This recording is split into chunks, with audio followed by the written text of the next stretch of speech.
Hello my dears. Today we are going to discuss regarding nasal polyp and it is also called as nasal polyposis.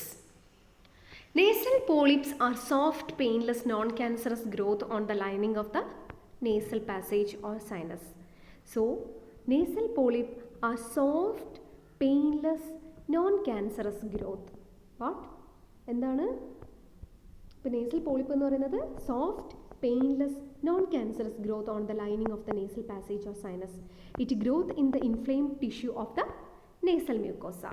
So, nasal mucosa is a very wet layer that helps protect our inside nose and sinuses and that humidifies the air with breath. ഇപ്പോൾ മ്യൂക്കോസയിലാണ് ഇത് കാണപ്പെടുന്നതെന്ന് പറഞ്ഞു. Mucosa എന്ന് പറയുന്നത് ഒരു wet ലെയറാണ്.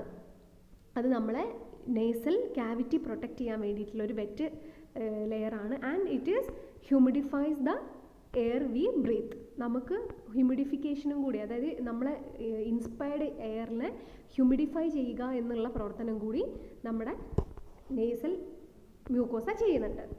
So അപ്പോൾ ഇത്തരത്തിലുള്ള nasal മ്യൂക്കോസേൻ്റെ അകത്ത് കാണുന്ന നോൺ നിയോപ്ലാസ്റ്റിക് മാസസിനെയാണ് നമ്മൾ എന്ത് പറയുന്നത്, nasal polyp എന്ന് പറയുന്നത്. So definition is nasal polyps are non-neoplastic masses of edematous nasal or sinus mucosa. In this picture you can see that. അതായത് ഈ നേസൽ പാസേജിൻ്റെ അവിടെ ഇത് മൾട്ടിപ്പിൾ നേസൽ പോളിപ്സ് ആണ് നിങ്ങൾ കാണുന്നത്. അപ്പോൾ നേസൽ പാസേജിൻ്റെ അവിടെ നേസൽ മ്യൂക്കോസയിൽ ഒരു round growth like A small cyst, ഒരു ചെറിയ സിസ്റ്റ് പോലെയുള്ള ചെറിയ റൗണ്ട് ആയിട്ടുള്ള ഒരു ഗ്രോത്ത്സ് നിങ്ങൾക്ക് കാണാൻ പറ്റും. A polyp is A round growth like A small cyst that can block the nasal passage. അപ്പോൾ നിങ്ങൾക്ക് ഇവിടെ കാണാൻ പറ്റുന്നുണ്ട് that is blocking the nasal passage. അത് കുറച്ചും കൂടി വലുതായാൽ എന്താവും, കംപ്ലീറ്റ് ബ്ലോക്ക് ആവാനുള്ള സാധ്യതയുണ്ട്. So A polyp is A round growth like A small cyst that can be block nasal passages. Then next we can move on.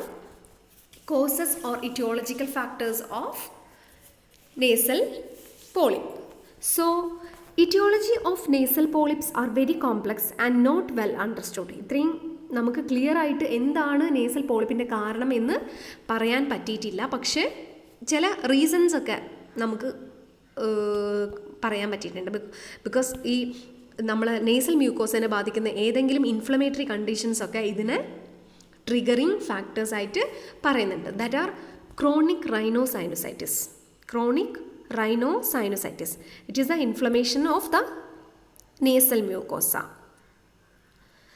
പിന്നെ ഉള്ളത് asthma. Patient with asthma has most prior to get nasal polyp. The next one is aspirin intolerance.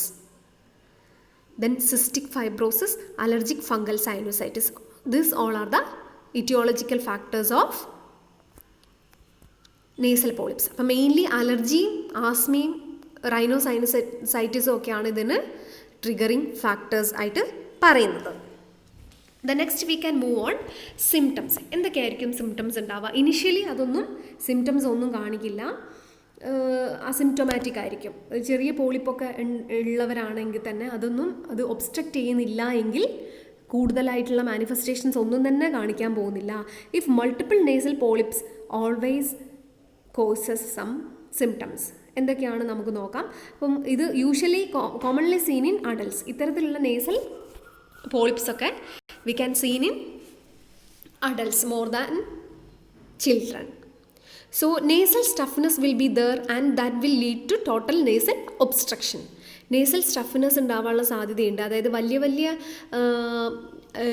Nasal പോളിപ്പൊക്കെ ആണെങ്കിൽ that may be lead to obstructing the nasal passage. അപ്പോൾ നമ്മുടെ മൂക്കിൻ്റെ അവിടെ ഒരു അടവ് അല്ലെങ്കിൽ എന്തെങ്കിലും ഒരു ബ്ലോക്കേജ് വന്നിട്ടുണ്ടെങ്കിൽ what all are the symptoms may arise. എന്തൊക്കെ സിംറ്റംസ് നമുക്ക് ഉണ്ടാവാൻ സാധ്യതയുണ്ട്? First of all watery nose ആയിരിക്കും. റണ്ണിങ് നോസ് ആയിട്ട് മാറാനുള്ള സാധ്യതയുണ്ട്. ഓൾറെഡി അത് അടഞ്ഞു കിടക്കുമ്പോൾ വേണ്ടത്ര ഇൻസ്പയർഡ് എയർ ഉള്ളിലേക്ക് എത്താതെ വരികയും അതിൻ്റെ ഫലമായിട്ട് ചിലപ്പോൾ സൗണ്ട് ഉണ്ടാവും.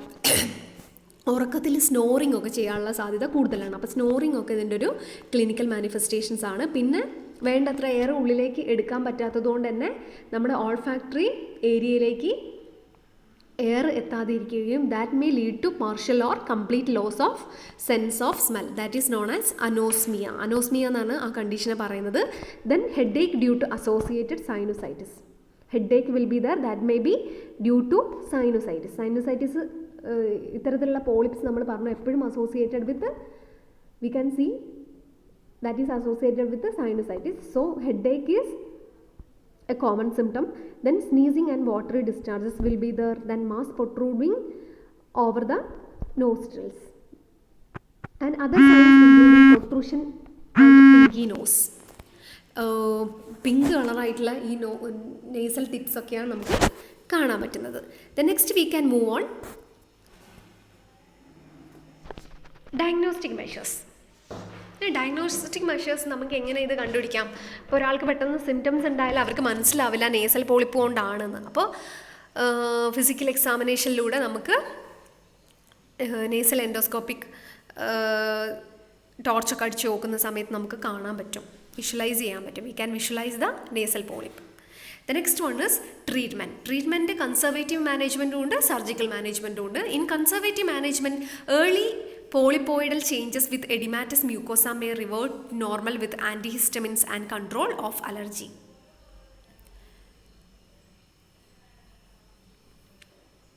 ആൻറ്റിഹിസ്റ്റമിൻസ് നമ്മൾ ആദ്യമേ കൊടുക്കുകയാണെങ്കിൽ ഒരു പരിധിവരെ നമുക്ക് അലർജി കൺട്രോൾ ചെയ്യാൻ പറ്റിക്കഴിഞ്ഞാൽ നമുക്ക് ഈ പോളിപ്പ് ഉണ്ടാവുന്നതേ തടയാൻ പറ്റും. Then a short course steroids may prove useful in case of people who cannot tolerate antihistamines or those with asthma. അപ്പോൾ ആൻറ്റിഹിസ്റ്റമിൻസ് ഒക്കെ ടോളറേറ്റ് ചെയ്യാൻ പറ്റാത്ത തരത്തിലുള്ള പേഷ്യൻസ് ആണെങ്കിൽ, എസ്പെഷ്യലി നമ്മുടെ ആസ്മ പോലെയുള്ള റെസ്പിറേറ്ററി കണ്ടീഷനുള്ള പേഷ്യൻസ് ആണെങ്കിൽ we can use steroids instead of this antihistamines. ആൻറ്റിഹിസ്റ്റമിൻസിന് പകരം നമുക്ക് സ്റ്റിറോയിഡ്സ് യൂസ് ചെയ്യാം. അപ്പോൾ സ്റ്റിറോയിഡ്സിന് examples are fluticasone, budesonide and prednisone. Prednisone ഇഞ്ചക്ഷനാണ്. അപ്പോൾ ഇതൊക്കെയാണ് നമ്മൾ സ്റ്റിറോയിഡ്സിൻ്റെ എക്സാമ്പിൾസ്. അപ്പോൾ ഈ ആൻറ്റിഹിസ്റ്റമിൻസ് എടുക്കാൻ പറ്റാത്തവർക്ക് നമുക്ക് എന്ത് ചെയ്യാൻ പറ്റും? ആൻറ്റിഹിസ്റ്റമിൻസ് എടുക്കാൻ പറ്റാത്തവർക്ക് സ്റ്റിറോയിഡ്സ് കൊടുക്കാൻ പറ്റും. അപ്പോൾ എക്സാമ്പിൾസ് ആണ് ഫ്ലൂട്ടിക്കോസോൺ, ബ്യൂഡനോസൈഡ് ആൻഡ് പ്രെഡ്നിസോൺ. അപ്പോൾ ഇത്രയാണ് കൺസർവേറ്റീവ് മാനേജ്മെൻറ്റിലുള്ളത്. Then we can move on surgical management. Surgical management ചെയ്യുന്നത് എപ്പോഴാണെന്ന് വെച്ചിട്ടുണ്ടെങ്കിൽ if the symptoms still are in improving surgery can be done.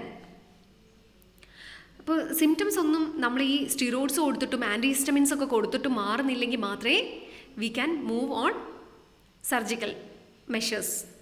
Surgically നമ്മൾ പോളിപ്പ് കംപ്ലീറ്റ്ലി റിമൂവ് ചെയ്ത് കളയും. So a polypectomy is a out patient procedure. പോളിപ്പെക്ടമിയാണ് നമ്മൾ ആദ്യം പറയുന്നത്. It's a out patient procedure. 1 or 2 polyps are pedunculated can be removed with snare. ഒരേ സമയത്ത് നമുക്ക് 1 or 2 പോളിപ്പ് നമുക്ക് റിമൂവ് ചെയ്ത് കളയാൻ പറ്റുന്നതേ ഉള്ളൂ. And it's a out patient procedure. നമുക്ക് ഒരൊറ്റ ദിവസം കൊണ്ട് അവർ ക്ലിനിക്കിൽ വന്ന് അത് റിമൂവ് ചെയ്യേണ്ട പ്രശ്നമേ ഉള്ളൂ. അല്ലാതെ വേറെ വലിയ വലിയ പ്രോബ്ലംസ് ഒന്നും തന്നെ ഇതിനില്ല. Then intranasal ethmoidectomy. When polyps are multiple and sessile they require uncapping of the ethmoidal air sinuses by intranasal route, a procedure called intranasal ethmoidectomy. അപ്പോൾ ഇൻട്രാനേസലി ആണ് നമ്മളിത് ചെയ്യുന്നത്. അപ്പോൾ ഇൻട്രാനേസലി എത്തമോയിഡ് ബോൺ നമ്മൾ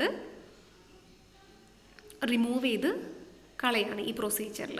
അപ്പോൾ ഇത് കുറച്ചും കൂടി ഒരു സീരിയസ് പ്രൊസീജിയറാണ്. ദെൻ എക്സ്ട്രാനേസൽ എത്തമോയിഡക്ടമി മീൻസ്, അപ്പോൾ നിങ്ങൾക്ക് ഇതിനകത്ത് നിങ്ങൾക്ക് കാണാൻ പറ്റും നേസൽ കാവിറ്റിയിലേക്ക് എൻഡോസ്കോപ്പിക് ഇൻസ്ട്രുമെൻറ്റ്സ് ഒക്കെ ഇത് ചെയ്തത്, ഇൻട്രൊഡ്യൂസ് ചെയ്തത്. സോ എക്സ്ട്രാനേസൽ എത്തമോയിഡക്ടമി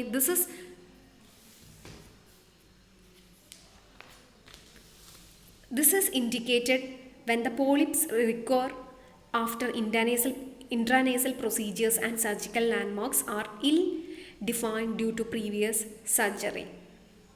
അപ്പോൾ ഇത്തരത്തിലുള്ള പ്രൊസീജിയർ ചെയ്യുന്നത് എപ്പോഴാണെന്ന് വെച്ചിട്ടുണ്ടെങ്കിൽ ഇൻട്രാനേസൽ പ്രൊസീജിയർ ചെയ്തതിന് ശേഷം അതിൻ്റെ ലാൻഡ്മാർക്സ് ഒന്നും ശരിയായിട്ടില്ല, അല്ലെങ്കിൽ അതിൻ്റെ കുറേ ബാക്കി പാത്രങ്ങൾ ഇപ്പോഴും കിടക്കുകയാണെന്നുണ്ടെങ്കിൽ മാത്രമേ നമ്മൾ എക്സ്ട്രാനേസലി ഇത് ചെയ്യുള്ളൂ, അല്ലെങ്കിൽ ഇൻട്രാനേസലി തന്നെയാണ് നമ്മൾ ചെയ്യുന്നത്. പിന്നെ ഉള്ളത് ട്രാൻസ് ആൻട്രൽ എത്തമോയിഡക്ടമിയാണ്. ട്രാൻസ് ആൻട്രൽ എത്തമോയിഡക്ടമി എന്ന് പറഞ്ഞിട്ടുണ്ടെങ്കിൽ this is indicated when infection and polypoidal changes are seen in the maxillary antrum. In this Caldwell Luc അപ്രോച്ചാണ് യൂസ് ചെയ്യുന്നത്, നമ്മൾ സക്ക് ചെയ്ത് കളയുന്ന process. The next one is endoscopic sinus surgery. അതിന് പറയുന്ന പേരാണ് ഫെസ് എന്ന്. ഫെസ് എന്നാണ് നമ്മൾ എൻഡോസ്കോപ്പിക് സൈനസ് സർജറി പറയുന്നത്. അപ്പോൾ ആ സ്പെല്ലിംഗ് ഒന്ന് ശ്രദ്ധിക്കണേ, SINUS എന്നാണ്. അപ്പോൾ these days clinical ethmoidal polyps are removed by endoscopic sinus surgery, more popularly called as FESS. FESS എന്നാണ് അതിന് പറയുന്നത്, ഫങ്ഷണൽ എൻഡോസ്കോപ്പിക് സൈനസ് സർജറി. അപ്പോൾ ഇതാണ് ഏറ്റവും കൂടുതലായിട്ട് നമ്മൾ യൂസ് ചെയ്യുന്നത്. പോളിപ്പെക്ടമിയും അല്ലെങ്കിൽ ഫെസ്സുമാണ് ഇതിനകത്ത് ഇമ്പോർട്ടൻ്റ് ആയിട്ടുള്ള സർജിക്കൽ മാനേജ്മെൻറ്റ് എന്ന് പറയുന്നത്.